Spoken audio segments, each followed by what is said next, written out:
Hello बच्चों, let's read the question. The question says, which of the following statement is correct? Option A, the pH of 1 into 10 to the power minus 8 solution is 8. B, the conjugate base H2PO4 minus is H2PO4 2 minus. C, Kw increases with increase in temperature. Option D, when a solution of weak monoprotic acid is titrated against the strong base at half neutralization point, pH will be equal to 1/2 pKa. तो आपको correct answer find out करना है A, B, C और D में से। तो चलिए इस क्वेश्चन को सॉल्व करते हैं।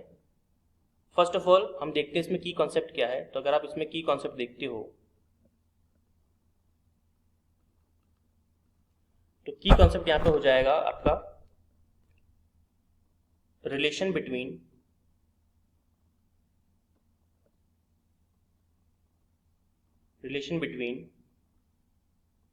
Kw, pH and conjugate base.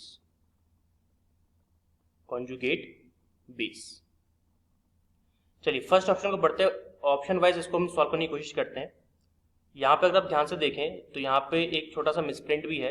यहाँ पे हो जाएगा the pH of 1 into 10 to the power minus 8 HCl solution, MHCl solution. यहाँ पे HCl सोल्यूशन की बात चल रही है। तो ऑप्शन ए की अगर हम बात करें तो pH दे रखा आपको 8, वो भी HCl सोल्यूशन के लिए। आपको पता है कि जब भी हम HCl सोल्यूशन की बात करते हैं तो HCl आपका क्या है, एक एसिड है। और एसिड कोई भी अगर सोल्यूशन होता है तो उसका pH हमेशा क्या आना चाहिए, उसका pH हमेशा लेस देन 7 आना चाहिए। लेकिन यहाँ पे तो मोर देन 8 कर रखा है, मोर देन 7 कर रखा है। दैट्स वाई ये ऑप्शन आपका हो जाएगा रॉन्ग, क्योंकि एसिडिक सॉल्यूशन के लिए pH भले ही आपका 6.99 आए लेकिन आना चाहिए 7 से बिलो, राइट। तो इसलिए ऑप्शन ए गलत हो गया। और जैसे ऑप्शन ए रॉन्ग हुआ तो आपका बी ऑप्शन कट गया और सी ऑप्शन कट गया। ऑप्शन बी देख लेते हैं। यहाँ पे B statement, the conjugate base H2PO4 minus is H2PO4 2 minus. यहाँ भी थोड़ा सा मिसप्रिंट है। इसका सही आंसर होगा यहाँ पे जो लिखेंगे अपन, दैट इज HPO4 2 माइनस। ठीक है, फॉर्मूला वाइज ही गलत है ये। तो क्या कॉन्जुगेट बेस H2PO4 माइनस का HPO4 2 माइनस में कन्वर्ट हो सकता है? तो अपन चेक कर लेते हैं। तो अगर आप यहाँ पे ध्यान से देखें तो आपको यहाँ पे दिखेगा कि जब भी आप H2PO4 2 माइनस की, सॉरी माइनस की, नॉट 2 माइनस, इसको अपन इरेज कर देते हैं, यहाँ पे माइनस होगा। तो माइनस की रिएक्शन करवाओगे H2O के साथ में, वाटर के साथ में, तो यहाँ पर आपकी रिएक्शन होगी। और रिएक्शन होने के बाद में जो कंपाउंड आपको मिलने वाला है, इक्विलिब्रियम एस्टैब्लिश होगा, रिवर्सिबल रिएक्शन होगी। और जो कंपाउंड आपको मिलेगा, H2 क्या करेगा, यहाँ से एक H प्लस इनटेक करेगा और बन जाएगा H3O प्लस, और आपको मिलेगा HPO4 2 माइनस। इसका मतलब ये जो है ये क्या डोनेट कर रही है, H प्लस डोनेट कर रहा है। This is H plus donor. और जो भी आपके H प्लस डोनर होते हैं उनको हम क्या बोलते हैं, उनको हम कहते हैं एसिड, लुईस एसिड। और जो H प्लस इनटेक करते हैं उसको हम क्या बोलते हैं, लुईस बेस। आपको पता ही है। तो यहाँ पर ऑब्वियसली बात है, लुईस एसिड किस में कन्वर्ट हो रहा है, ये कन्वर्ट हो रहा है कॉन्जुगेट बेस के अंदर। इसको हम इरेज कर देते हैं, स्पेलिंग थोड़ी सी मिस्टेक हो गई। तो यहाँ पे ये आपका हो जाएगा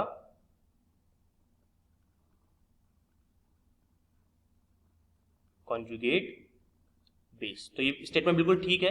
तो B is the right answer. यहाँ पे बी तो सही स्टेटमेंट है। अब हम सी को पढ़ लेते हैं। सी क्या बोल रहा है, सी बोल रहा है Kw increases with increase in temperature. हम पहले Kw की बात करते हैं। तो यहाँ पे अगर हम Kw की बात करें तो आपको पता है Kw का मतलब होता है डिसोसिएशन कांस्टेंट ऑफ वाटर। मतलब यहाँ पर हम बात कर रहे हैं डिसोसिएशन कांस्टेंट ऑफ H2O की। और अगर हम डिसोसिएशन कांस्टेंट ऑफ H2O की बात करें तो इट मींस Kw यहाँ पे क्या रिप्रेजेंट कर रहा है, ये रिप्रेजेंट कर रहा है ऑटो प्रोटोलाइसिस। जी हाँ, ऑटो प्रोटोलाइसिस। अच्छा, ये ऑटो प्रोटोलाइसिस कैसे होता है आप देख सकते हैं यहाँ पे। H2O जब इंटरेक्ट करता है खुद के साथ ही, H2O के साथ ही, तो एक H2O यहाँ पे H प्लस गेन करता है और एक डोनेट करता है, तो बन जाता है OH माइनस। और सिंपल सी बात है कि Kw ऑलवेज डिपेंड करता है, डायरेक्टली प्रोपोर्शनल होता है टेम्परेचर के। इट मींस अगर आप टेम्परेचर इंक्रीज करोगे तो Kw की वैल्यू भी इंक्रीज करेगी, ऑटो प्रोटोलाइसिस ज्यादा होगा। इट मीन्स यहाँ पे ऑप्शन सी भी आपका सही है। ऑप्शन बी तो सही था ही, ऑप्शन सी भी सही है। ऑप्शन डी पढ़ लेते हैं। When a solution of weak monoprotic acid is titrated against strong base at half neutralisation.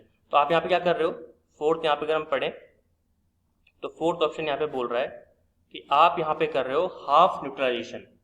तो जब हम लोग करते हैं हाफ न्यूट्रलाइजेशन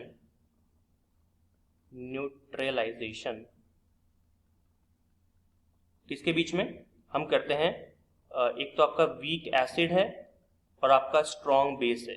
तो उस केस में देखिए फॉर्मूला हमारा क्या होता है, आपको पता ही है। फॉर्मूला हो जाता है हमारा pH should be equal to pKa plus log concentration of salt upon concentration of आपका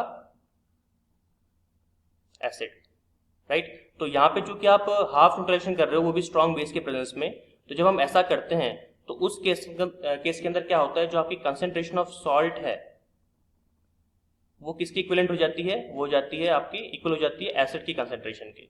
और अगर ऐसा होगा तो दोनों की वैल्यू 1 1 हो जाएगी। दैट्स वाई आपका पीएच किसके बराबर हो जाएगा, पीएच बराबर हो जाएगा pKa के। तो हाफ pKa नहीं होगा, केवल pKa होगा। तो ये ऑप्शन आपका क्या हो जाता है, रॉन्ग हो जाता है।